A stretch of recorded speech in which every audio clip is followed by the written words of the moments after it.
Awesome. Hello, Mrs. Breimer, Mrs. Donahue, Joshua's teacher. I wanted to talk to you today about his Iowa test scores. So, I want to take this time, just show you how it works and see if you have any questions, and we can walk you through it all. Okay. Basically, the test he took is the Iowa Standardized Test, and your child took it on March 10th, which unfortunately happened to be the week before spring break. So if he scored lower in some areas, it could be because he was distracted, just happened to fall in that area, and that happens sometimes. But let me explain what an achievement test is so that you have a better understanding of the information I'm giving you. An achievement test is given so that we can have a better understanding of where the students are academically and gauge how well they're doing. You'll see here that the scores are split up into criterion reference and norm reference.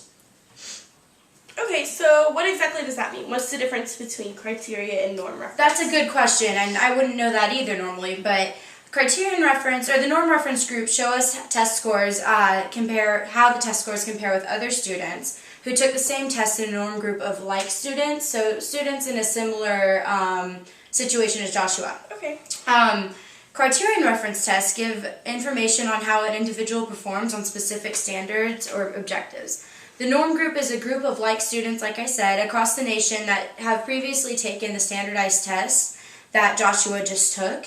And the norm group consists of this, consisting of this specific test was 1,500 students across the nation, including states of Texas, California, New York, Iowa, Florida, Virginia, and Colorado. So it got a pretty broad range, so it's pretty well mixed up there. And then the ethnicities of all these students in the norm group was half female and half male, so that's good. It seemed very objective, with 21% Caucasian, 22% African American, 18% Mexican American, 19% Asian American, and 20% miscellaneous.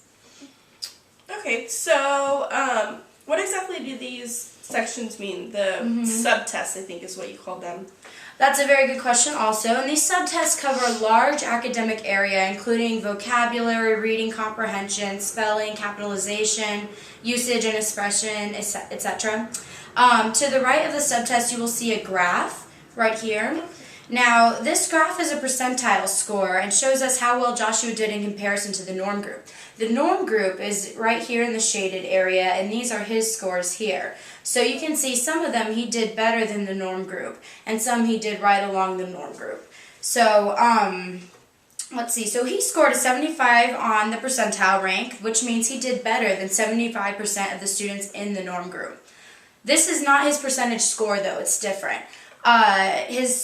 Let's look at the bell curve and see where Joshua falls. So right here, we have his 75%. In between here is the norm group. So he fell above the norm group in the 75 percentile rank. So he did very well. So this is where Joshua falls, and the mean of scores of these subtests was 50%. Since he scored mostly in the 75% range on his subtest, he is above average. Okay, so how are these tests graded? What is the system used in reporting the scores? Because it seems a little confusing. It is confusing. It's very different, but that's why I'm here to help you. And the raw score is converted to a standard score by using a formula that allows the scores of different tests to be compared on a common scale. So they always have the same meaning and standard deviation. On this bell curve right here, the mean was 200, and that's right over here. And so the standard score range for the test was 181 right here to 223, and your child falls in the above average section, which I showed you right here. So he's right above the 223 range. Okay, so is my child being compared to students of the same age range as him, or is it just like all students across the nation from those states that you talked about? Right. Well, there are different types of standard scores, one being a grade equivalent. Okay. And a grade equivalent is a score that indicates the median scores of the students in the norm group at the same grade and month of your child. So it compares it on the same scale.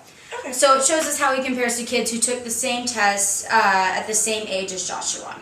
Okay, so it seems like there's a lot of different scores used in this test. What are the main scores that show the overall kind of picture of this? Yeah, there are a lot of scores, and it does get overwhelming. But one of the other main scores is called our Stanine score, which is shown right here on the graph. The score is based on dividing the normal distribution into 9 separate parts, with being half standard deviation wide.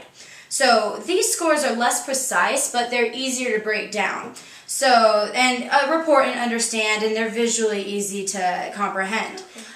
They're broken into 1, 2, 3, which is the lower Stanine, 4, 5, 6, which is right on average, the middle Stanines, and 7, 8, 9, which are the higher upper Stanines. This just shows where your child falls on the bell curve. So, according to Joshua's scores, he is in Stanine 6 to 7. So he's in the above average Stanine. Okay, so I see how my child did on the subtest in the norm reference section, but how did he do in this bottom section that you were talking about? Right. The bottom part right here is the criterion referenced, and like I said in the beginning, this refers to the child's performance on a specific standard or objective. Take a moment right here to look over these scores and let me know if you have any questions about anything on there. Okay. What exactly are these little titles up here? Oh, yeah, that's a good question. I should have explained that. These, the NOATT means number attained. Okay. So that means the number of questions that your child completed. Percent C STU means percent correct by student, and percent C NAT is the percent correct by national norm group. Okay. So you can see how they compare in relation. And some of Joshua's strong scores were in names and titles, I noticed, when using capitalization, single-step problem solving, measurement, and history. Some of his weaker areas included names, organizations, and groups, and maps and diagrams. According to his portfolio, though, he has done a great job with capitalization in the past, so these test scores might not be an accurate depiction of his knowledge. Remember, this is just a very small section used to assess your child's knowledge. It doesn't take into account the bigger picture. Not to mention, like I said before, the test was taken the week before spring break, so there could have been other outside distractions influencing his test scores. So, do you have any questions right now? What can I do to help Joshua be stronger in those areas that you talked about?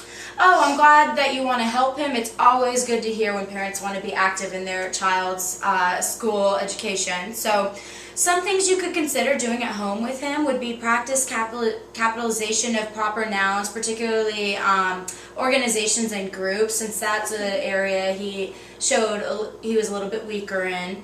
Practice looking at maps and making sure Joshua understands the information given on the maps, how to apply it and where, and anytime you take a road trip or are driving around, this would be a great time to utilize that maps and be able to help him practice with them.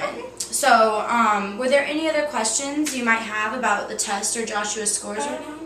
I don't think I have any further questions right now. You did a really good job of explaining everything in the different parts, because that seems really confusing. It is, yeah.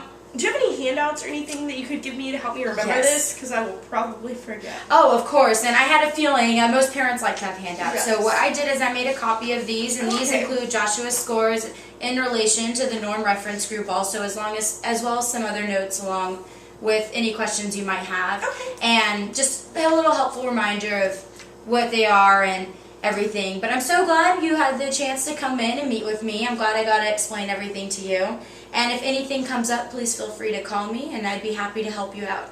Thank you. Thank you, Mrs. Barner.